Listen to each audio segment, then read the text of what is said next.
Velkommen. Vi er rykket op i biologi, og vi skal lave lidt mundtlig matematik i dag. Som overemne har vi alle sammen basket, og det er gruppen bestående af mig, Matti og Hellum. Og ja, vi går lige dispositionen igennem for god undskyld. Som punkt 1, så har vi areal og omkreds af kurven. Vores punkt 2, det er rumfang af bolden. Helt basic. Areal og omkreds af banen. Også helt basic. Søjlediagram af alle spillere, der har spillet basketball i Danmark de sidste 10 år. Dog ikke fra 15 til 2005. Det er lidt længere tilbage. Så har vi sammenligning med andre sportsgrene, f.eks. golf, fodbold, ridning.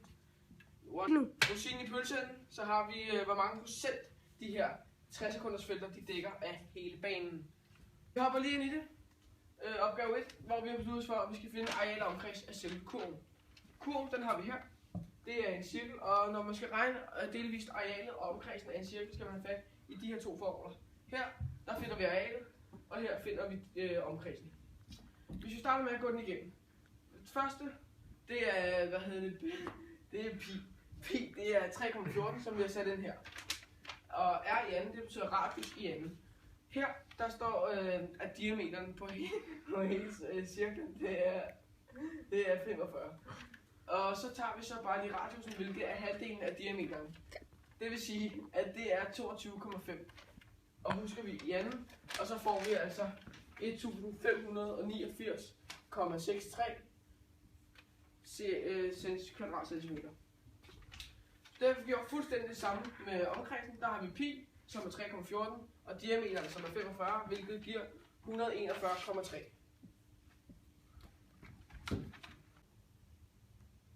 Opgave 2. Rumfang af bolden. Rumfang er lidt det samme som i opgaven før, hvor vi skal bruge en formel for at finde ud af vores svar. Formlen i det her tilfælde, der bruger vi rumfang, det betyder V. Altså V betyder rumfang. For bolden, det er jo en kugle. Og derfor har vi simpelthen brugt formlen 4 tredjedel gange pi gange r i tredje. Og så har vi simpelthen bare gjort fuldstændig det samme.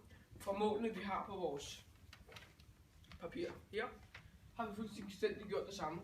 Puttet de forskellige tal ind i formlen. Godt så. Og her kan vi så se, at slutresultatet er 8171,1 kubikcentimeter. Ja, nu skal vi finde ud af areal og omkreds af banen og de to formler. Nu har vi her arealet, det er h gange g, som er højde gange grundlinje, og omkredsen det er bare, at man plusser alle siderne. Så arealet her, der har vi 28 meter gange 14 meter, det er 392 kvadratmeter. Og så har vi omkredsen, der har vi to sider, der er 28 meter, og så har vi to sider, der er 14 meter. Det er så bare plusset, og det giver 84 kvadratmeter. Så opgave 4, hvor vi har tænkt os at lave et søjlediagram, dem der spiller basket fra 1989 til 1999. Og her der kan vi se, der er det herre. Så har vi 2.000, 4.000, 6.000, 8.000, 10.000 og 12.000.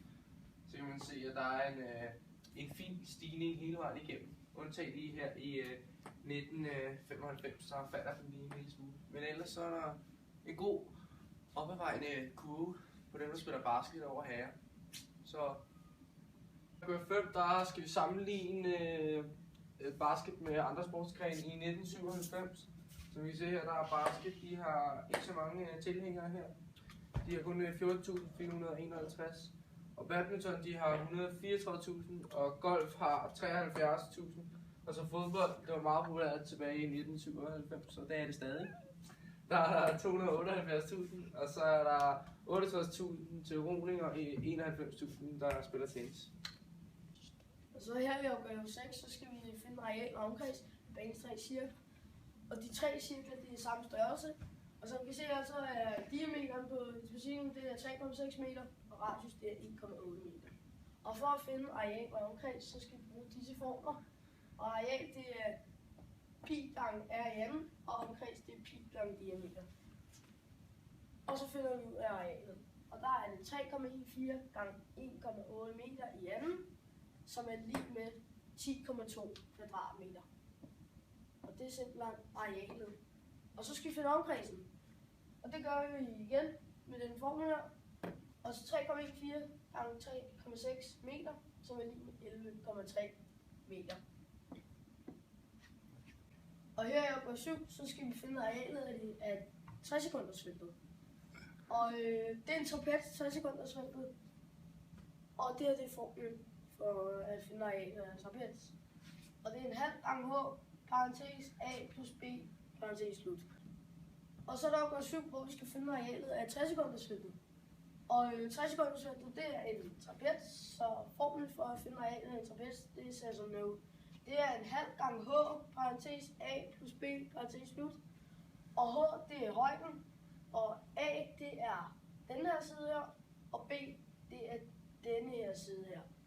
Og a-siden, det er 3,6 meter, og b, det er 6 meter.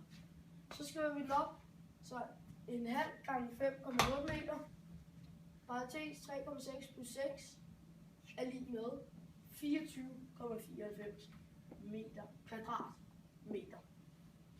Og her i den sidste opgave, opgave 8, der har vi simpelthen valgt at finde ud af, hvor mange procent de to 60 sekunders felter, hvor meget de dækker af hele banens areal. Og formlen for at finde ud af det, det er a gange 100 divideret med b. Og der er to 60 sekunders felter. Så, Anne Frederikke til 4C. Kom nu videre. Nej, tag den op. Okay. Her i sidste opgave, opgave 8, der skal vi finde ud af, hvor mange procent de to 60 sekunders felter dækker af hele banens areal.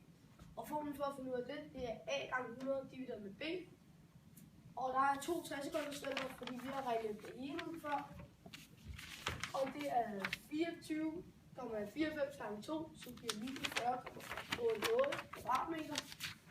Og så bruger vi den her formel, som siger 49,88 gange 100 divideret med 392, som giver 12,7%.